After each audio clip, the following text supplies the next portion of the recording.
Terima kasih pemirsa, Anda masih bersama kami dalam Breaking News Metro TV. Pak Pandey, saya ingin bertanya Pak, tadi sudah saya tanyakan juga ke Pak Marwan, tapi mungkin Anda punya informasi lain.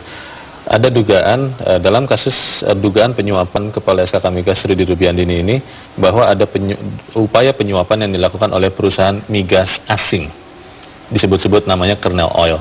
Kalau Anda melihat sebetulnya itu masih mungkin ya dilakukan oleh perusahaan asing di Indonesia, Pak? Ya, kalau kita lihat tadi konstruksinya ada perantara.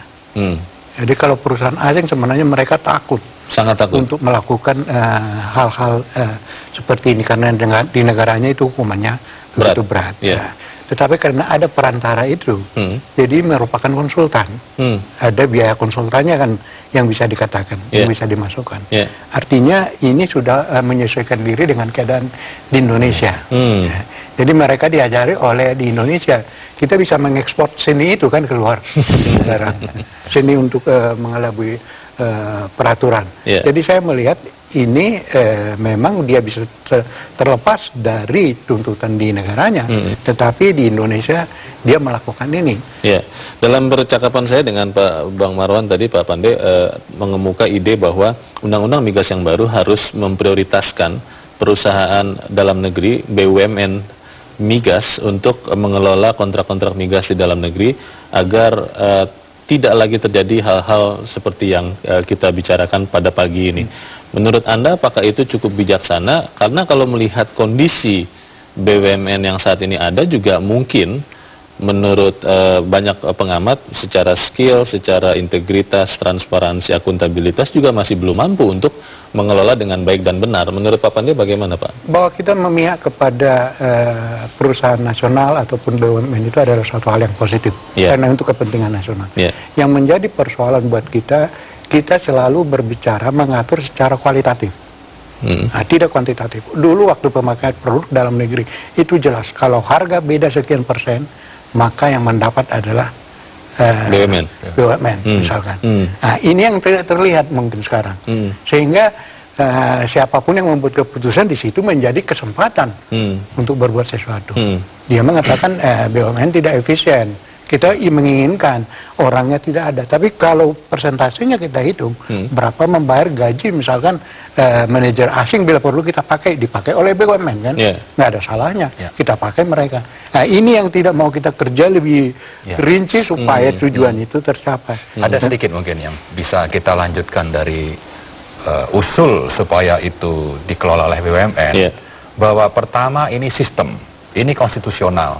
Sehingga mau nggak mau BUMN. Nah, bagaimana supaya BUMN-nya itu bebas misalnya, atau kita upayakan sedapat mungkin supaya tidak terjadi KKN lagi. Salah satu yang pernah diusulkan adalah membentuk atau membuat Pertamina itu menjadi non-listed public company. Dia terdaftar, tapi tidak ada saham yang dijual. Ini salah satu upaya supaya nanti good corporate governance itu bisa berjalan. Meningkat ya? Nah, tapi bahwa kita harus berpegang kepada sistem, ini harus. Bahwa ini konstitusional, harus BUMN. Ini harus jadi pegangan kita. Cuma bagaimana supaya bersih ya? Memang ini sangat tergantung kepada bagaimana eksekutif, terutama presiden. Lalu yang kedua, bagaimana sistem dikembangkan lebih lanjut, salah satu tadi dengan non-listed public company. Ya kan? Nah, satu saya sedikit menanggapi tadi soal Pak Jero ya. Beliau ini Menteri kan sebagai SDM, ketua pengawas. Jadi mau nggak mau juga harus bertanggung jawab. Bahwa nanti ada tanggung jawab presiden, oke, itu di atas. Tapi sebelum ke presiden, Pak Jero itu harus kita minta juga bertanggung jawabannya sebagai ketua pengawas yang diatur dalam Perpres nomor 9 2013 terkait SKK. Jadi beliau ini mau nggak mau harus bersuara. Jangan justru ngumpet. Harus membuat pernyataan, lalu punya komitmen untuk melakukan perbaikan ke depan. Bagaimana ke depan ini? Jangan sampai nanti dalam masa transisi menunggu undang-undang migas itu ditetapkan mungkin 2015, ini terulang lagi. Sehingga tadi saya pernah usul supaya perpesnya diperbaiki, pengawasnya itu harus melibatkan orang luar, tidak sekedar eksekutif, supaya nanti minimal ini bisa dicegah lah.